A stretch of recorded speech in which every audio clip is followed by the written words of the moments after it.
Hello friends, welcome to code celebration. मेरा नाम है सूर्यदेव और आज हम लोग जावा में एक्सेप्शन हैंडलिंग को देखने वाले हैं। इस टॉपिक को हम दो पार्ट में देखने वाले हैं क्योंकि ये टॉपिक थोड़ी सी लंबी है। तो चलिए इसे देखते हैं। तो सबसे पहले हम देख लेते हैं कि एक्सेप्शन हैंडलिंग होता क्या है। तो exception handling run time error को हैंडल करने का काम करता है।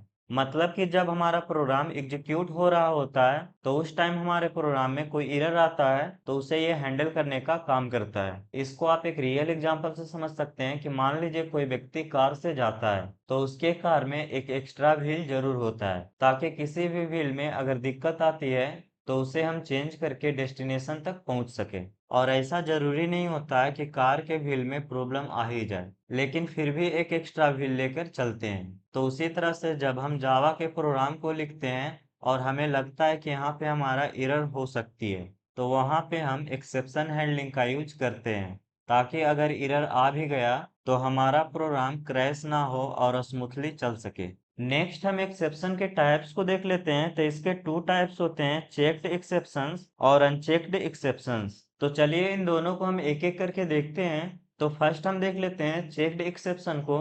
तो ये एक्सेप्शन हमारा कंपाइल टाइम ही चेक हो जाता है कि यहाँ पे हमारा एरर आ सकता है। मतलब कि जब हमारा प्रोग्राम कंपाइल हो रहा होता है तो उसी टाइम ये एरर जनरेट करता है। जैसे इसका एग्जांपल हम देख लेते हैं, आयु एक्सेप्शन। मतलब कि जब हमारे प्रोग्राम को इनपुट या फिर आउट ऑपरेशन को परफॉर्म करना होता है और वहां पे जब कोई एरर आता है तो उसे हम आयु एक्सेप्शन कहते हैं। जैसे कि मान लीजिए कि हमने कोई प्रोग्राम लिखा जिसमें हम किसी फाइल को रीड कर रहे हैं और वहां पे हम वैसे फाइल को रीड कर रहे हैं जो हमारे कंप्यूटर मेमोरी में एग्जिस्ट ही नहीं करता है, तो वहां पे हमारा आईओ एक्सेप्शन जनरेट हो जाएगा। नेक्स्ट एग्जांपल है एसक्यूएल एक्सेप्शन। तो ये एक्सेप्शन हमारा क्या करता है, जब हमारे डेटाबेस में कुछ प्रॉब्लम होते हैं तो उसको ये हैंडल करता है। नेक्स्ट हमारा है क्लास नॉट फाउंड एक्सेप्शन। तो ये हमारा क्या करता है, जब हमारे प्रोग्राम में कोई क्लास फाउंड नहीं होता है तो ये एक्सेप्शन हमारा जनरेट होता है। तो ये था हमारा चेक्ड एक्सेप्शन के कुछ एग्जांपल। नेक्स्ट हम देख लेते हैं अनचेक्ड एक्सेप्शन। तो ये एक्सेप्शन क्या करता है, जब हमारा प्रोग्राम रन हो रहा होता है और उस टाइम जब हमारे प्रोग्राम में कोई एरर आते हैं तो ये एक्सेप्शन हमारा जनरेट होता है। जैसे आप इसका एग्जांपल देख सकते हैं, नल पॉइंटर एक्सेप्शन। तो ये हमारा क्या करता है, जब कोई वेरिएबल में नल वैल्यू होता है और उस पर हम कुछ ऑपरेशन को परफॉर्म करते हैं तो ये एक्सेप्शन हमारा जनरेट होता है। नेक्स्ट है अर्थमेटिक एक्सेप्शन। तो ये क्या करती है, जब कोई अर्थमेटिक ऑपरेशन में एरर आती है तो उसे ये हैंडल करने का काम करता है। नेक्स्ट हमारा है array index out of bounds exception. तो ये क्या करता है, जब हम किसी एरे में वैसे इंडेक्स को एक्सेस करना चाहते हैं जो कि एरे में अवेलेबल ही ना हो तो ये एक्सेप्शन हमारा जनरेट होता है। तो चलिए नेक्स्ट हम देख लेते हैं कि इसका यूज हम करते कैसे हैं। तो फर्स्ट हम देख लेते हैं ट्राई कैच ब्लॉक को। तो इसमें हमारा क्या होता है, दो ब्लॉक होते हैं, ट्राई और कैच। तो यहाँ पे ट्राई और कैच का काम क्या है, तो ट्राई के अंदर हम वो कोड लिखते हैं जिसमें हमें लगता है कि इसमें एरर आ सकती है और कैच के अंदर हम एक्सेप्शन हैंडलिंग का कोड लिखते हैं। तो चलिए इसके सिंटैक्स को देख लेते हैं।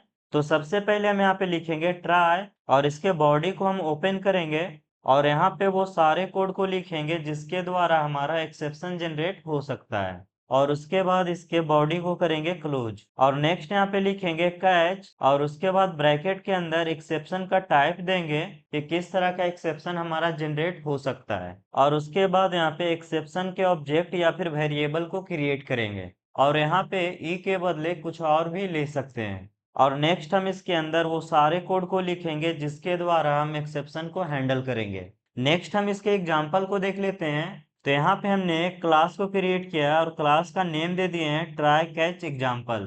और नेक्स्ट हम इस क्लास के अंदर मेन मेथड को क्रिएट किए हैं और उसके बाद हमने यहाँ पे ट्राई ब्लॉक को क्रिएट किया है और इसके अंदर हमने एक इंटीजर टाइप का वेरिएबल बनाया है रिजल्ट और इसमें हम स्टोर कर रहे हैं 10/0 को। लेकिन हम लोग जानते हैं कि जब कोई नंबर को 0 से डिवाइड करते हैं तो उसका आउटपुट आता है इनफिनाइट। तो यहाँ पे हमारा क्या होगा, एक्सेप्शन जनरेट होगा। नेक्स्ट हमने यहाँ पे कैच ब्लॉक को क्रिएट किया है और उसके बाद ब्रैकेट के अंदर एक्सेप्शन टाइप दे दिए हैं अर्थमेटिक एक्सेप्शन।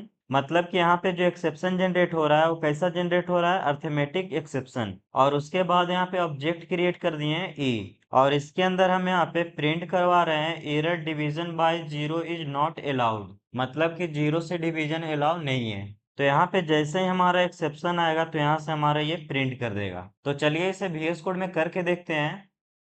तो यहाँ पे मैं क्या करता हूँ, एक फाइल को क्रिएट करता हूँ और फाइल का नेम देते हैं ट्राई कैच एग्जाम्पल और इसका एक्सटेंशन देते हैं डॉट जावा। इंटर क्लिक करेंगे तो आप देख सकते हैं यहाँ पे हमारा क्लास आ चुका है। नेक्स्ट हम यहाँ पे मेन मेथड को क्रिएट कर लेते हैं। तो यहाँ पे लिखेंगे मेन और इंटर क्लिक करेंगे तो हमारा मेन मेथड यहाँ पे आ चुका है। नेक्स्ट हम यहाँ पे ट्राई ब्लॉक को क्रिएट करेंगे और इसके बॉडी को करते हैं ओपन और यहाँ पे एक वेरिएबल बनाते हैं आर और इसमें मैं क्या करता हूँ 10/0 को स्टोर करता हूँ। तो यहाँ से हमारा क्या होगा, एक्सेप्शन जनरेट होगा। और नेक्स्ट मैं यहाँ पे क्या करता हूँ, कैच ब्लॉक को क्रिएट करता हूँ। तो यहाँ पे लिखेंगे कैच और ब्रैकेट में यहाँ पे एक्सेप्शन का टाइप दे देंगे। तो यहाँ पे लिखेंगे अर्थमेटिक एक्सेप्शन और इसका हम ऑब्जेक्ट क्रिएट कर लेते हैं ई। नेक्स्ट हम इसके बॉडी को कर लेते हैं ओपन और यहाँ से हम प्रिंट करवा लेते हैं 0 division not allowed.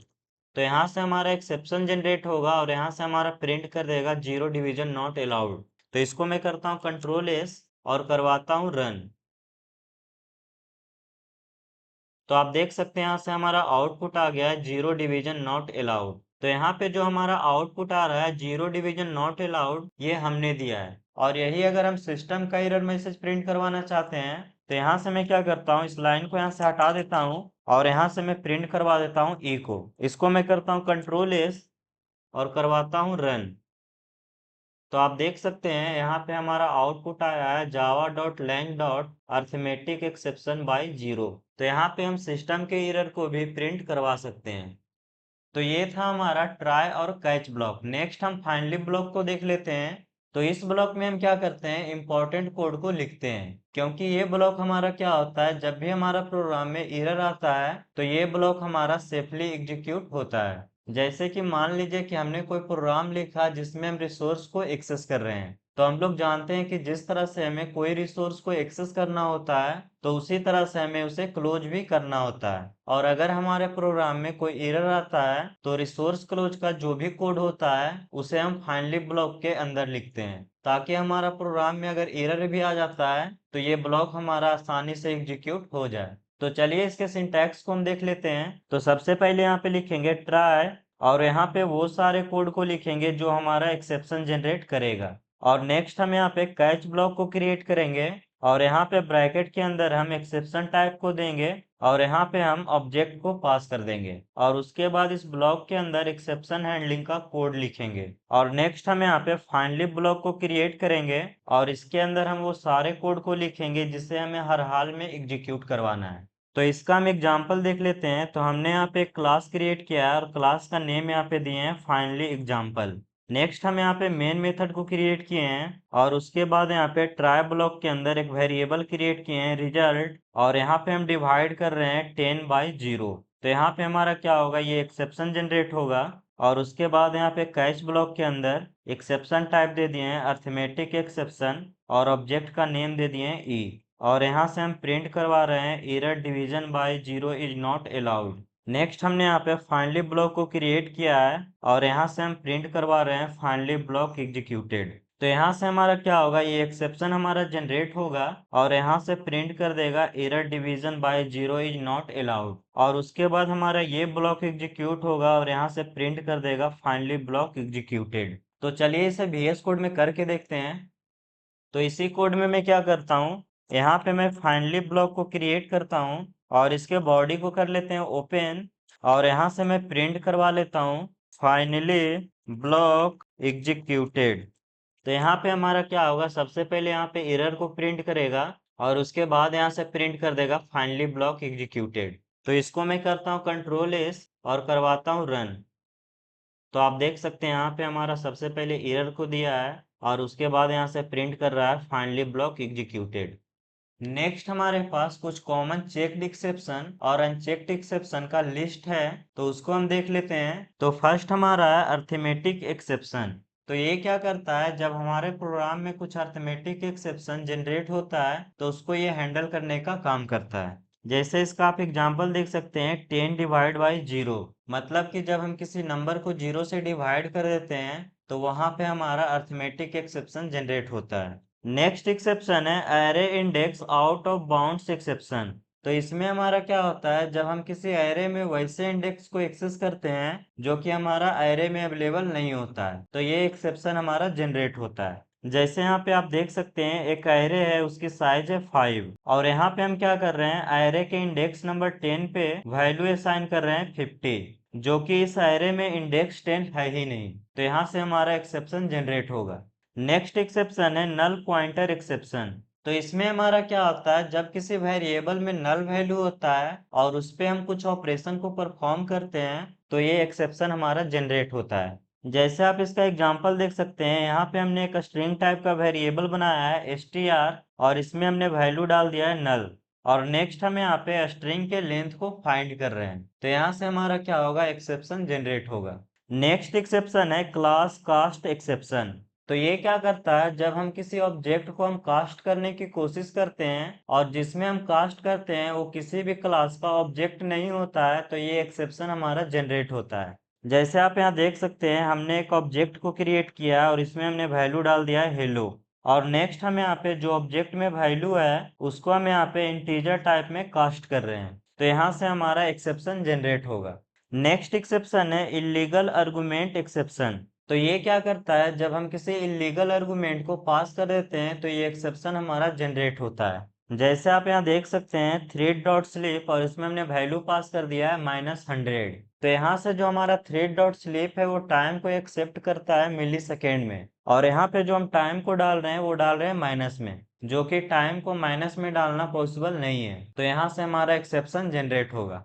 Next exception को देख लेते हैं। तो नेक्स्ट हमारा है नंबर फॉर्मेट एक्सेप्शन। तो इसमें हमारा क्या होता है, जब हमारा नंबर का फॉर्मेट गलत होता है तो ये एक्सेप्शन हमारा जनरेट होता है। जैसे इसका आप एग्जांपल देख सकते हैं, यहाँ पे हमने एक इंटीजर टाइप का वेरिएबल बनाया है नम, और यहाँ पे हम क्या कर रहे हैं, एक्स वाई जेड को इंटीजर में कन्वर्ट कर रहे हैं, जो कि पॉसिबल नहीं है क्योंकि हमारा जो एक्स वाई जेड है वो नंबर नहीं है, तो यहाँ से हमारा एक्सेप्शन जनरेट होगा। नेक्स्ट एक्सेप्शन है index out of bounds exception. तो ये क्या करता है, जब हम इनवैलिड इंडेक्स को पास करते हैं तो ये एक्सेप्शन हमारा जनरेट होता है। तो इसका भी एग्जांपल देख सकते हैं। तो यहाँ पे हमने एक स्ट्रिंग टाइप का वेरिएबल बनाया है str और इसमें हमने वैल्यू डाल दिया है जावा, और यहाँ पे जो हमारा स्ट्रिंग के 10 नंबर पे कैरेक्टर है उसको हम एक्सेस करने की कोशिश कर रहे हैं। तो यहाँ पे जो हमारे पास स्ट्रिंग है उसमें मात्र 4 ही कैरेक्टर है, और यहाँ पे हम 10th कैरेक्टर को एक्सेस करना चाह रहे हैं, तो यहाँ से हमारा क्या होगा, एक्सेप्शन जनरेट होगा। नेक्स्ट हम यहाँ पे चेक्ड एक्सेप्शन को देख लेते हैं। तो फर्स्ट हमारा है आईओ एक्सेप्शन। तो ये हमारा क्या करता है, जब इनपुट आउट ऑपरेशन फेल होता है तो ये एक्सेप्शन हमारा जनरेट होता है। जैसे आप इसका एग्जांपल देख सकते हैं, file reader file equal to new file reader, और यहाँ पे फाइल का नेम दे दिए हैं non existent file dot T, और यहाँ पे जो हमारा फाइल है वो हमारा कंप्यूटर में एग्जिस्ट नहीं कर रहा है, तो यहाँ पे हमारा इनपुट आउट ऑपरेशन फेल होगा और एक्सेप्शन हमारा जनरेट होगा। नेक्स्ट हमारा एसक्यूएल एक्सेप्शन।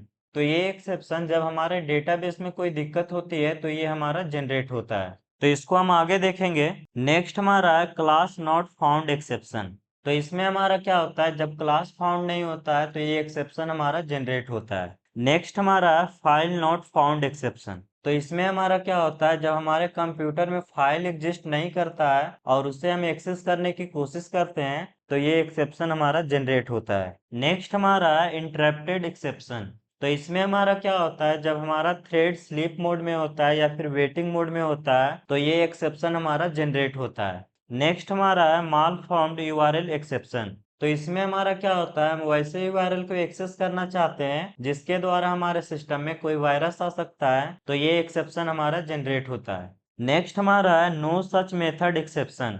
तो इसमें हमारा क्या होता है, हम वैसे मेथड को एक्सेस करते हैं जो हमारे प्रोग्राम में एग्जिस्ट ही नहीं करता है, तो ये एक्सेप्शन हमारा जनरेट होता है। नेक्स्ट एक्सेप्शन को देख लेते हैं। तो नेक्स्ट हमारा है क्लोन नॉट सपोर्टेड एक्सेप्शन। तो इसमें हमारा क्या होता है, जब हम किसी ऑब्जेक्ट के क्लोन को क्रिएट करते हैं तो ये एक्सेप्शन हमारा जनरेट होता है। तो ये थे हमारे कुछ एक्सेप्शंस के लिस्ट। नेक्स्ट हम इसके आगे के वीडियो में देखेंगे। तो आज का वीडियो में यहीं तक रहने देते हैं, मिलते हैं नेक्स्ट वीडियो में।